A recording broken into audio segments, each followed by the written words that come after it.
toxic chemical like fluoride in the water just to make a very small difference and to be affecting so many body systems at the same time is not ethical and not safe.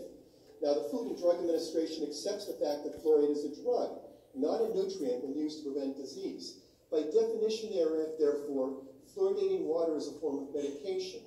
Now, the most obvious reason to end fluoridation is that it's now known that fluoride's main benefit comes from a topical contact with the teeth, not from ingestion. Even the CDC's Health Division now acknowledges this. We have no way of controlling the dose, so people who drink more water or use other products, I mean, people know this, but it's a popular pesticide, so it's in a lot of products now. People who use other products that contain fluoride get more of it. People with kidney disease, endocrine problems, immune system problems, fibromyalgia like I have, they all are more sensitive to the effects of fluoride in fluoridated water. The question is, will tooth decay rates go up? That's always the issue here. Basically, not my opinion, looking at the facts, tooth decay rates do not go up when fluoride is stopped. When fluoride's been discontinued in communities in Canada, when it's been discontinued in East Germany, Cuba, Finland, dental decay rates have not increased, but have generally continued to decrease. There was a study in 2000 that indicated that.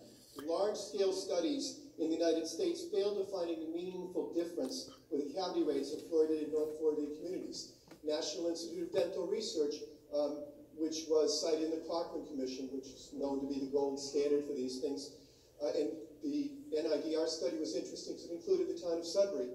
They actually polled all different towns all over the country, and they found that there was no meaningful difference in the rate of dental decay. Now the question is this safe?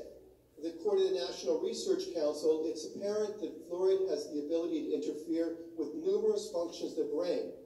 In review of the literature commissioned by the US EPA, fluoride's been listed as among 100 chemicals which there is substantial evidence of developmental neurotoxicity. Now, animal experiments show that fluoride accumulates in the brain and alters mental behavior in a manner consistent with a neurotoxic agent. That was Dr. Mullenek's study. She appeared yesterday and spoke at the lecture we had. In total, there have now been over 100 animal experiments showing that fluoride can damage the brain and impact learning and behavior. An animal experiment found effects of remarkable low dosage. It's always the question, well, geez, you have to drink a lot of it to have this happen. Varner, V-A-R-N-E-R, in 1998, this study found that rats fed for 1 year at 1 part per million, which is what we're putting in the drinking water, of sodium fluoride or aluminum fluoride, had morphological changes to their kidney and brain, increased in uptake of aluminum in the brain, and the formation of beta-amyloid deposits, which are associated with Alzheimer's disease. According to the NRC, several lines of information indicate the effects of fluoride exposure to the thyroid gland.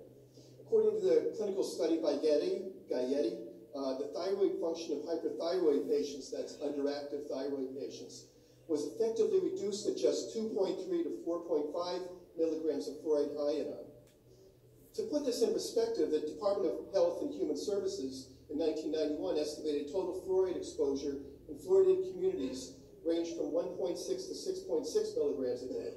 Now, in my opinion, this is a remarkable fact, considering the rampant increase of underactive thyroid in the United States and other fluoridated countries. Symptoms of hypothyroidism include depression, fatigue, weight gain, muscle and joint pain, increased cholesterol levels, heart disease. There was a surprising study when I looked at it, and this has never been refuted. The study was published in 2006 by Bassin, B-A-S-S-I-N, which indicated that young boys had a 5 to 7-fold increase of getting osteosarcoma by the age of 20 if they drank fluoridated water during their mid-childhood growth spurts. There's also studies that say that girls in fluoridated communities reach puberty 5 months prior to girls in non-fluoridated communities. Now, I should also indicate that people say, well, geez, this has all been studied, this has all been gone through and everything. The fact is, fluoride has not been approved by any drug agency,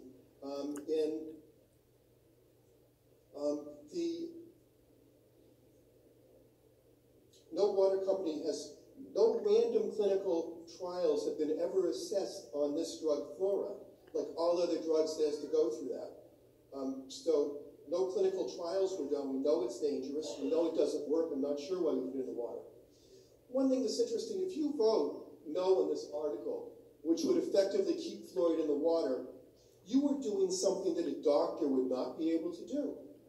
What you are doing is you're prescribing a drug to your neighbors, to your friends, to people on the Sudbury Water District, despite not knowing their medical history, how much fluoride they consume from other sources, or if they have a medical condition which dictates that they avoid this drug. I do have a motion.